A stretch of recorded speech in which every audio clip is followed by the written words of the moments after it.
বন্ধুরা দেখেন, এই চা পাতাটা কিন্তু ব্যবহার করা।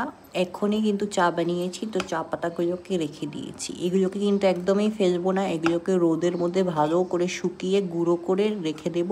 আপনারা যদি স্টোর করে রাখতে চান মিনিমাম কিন্তু 2 দিনের জন্য রোদের মধ্যে ভালো করে শুকোতে হবে। তারপরে কিন্তু আপনারা 3 মাস 6 মাস ধরে আপনারা স্টোর করে রাখতে পারবেন।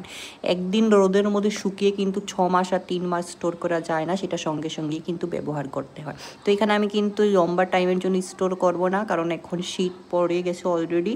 তো শীতের মধ্যে এই খাবারটা খুবই দরকার গাছের জন্য, কারণ এটির মধ্যে এমন এমন পুষ্টি আর এমন এমন নিউট্রিশনে ভরপুর মাত্রায় ভরা, যেটা গাছের কুড়ি আনতে খুবই সাহায্য করে। তো এই চা পাতাগুলোকে একদমই ফেলবেন না, ভালো করে রোদের মধ্যে শুকিয়ে গাছের মধ্যে স্প্রে করতেও পারেন, অথবা আপনারা লিকুইড ফার্টিলাইজার বানিয়ে সেটাও দিতে পারেন, অথবা গুঁড়োটাও দিতে পারেন।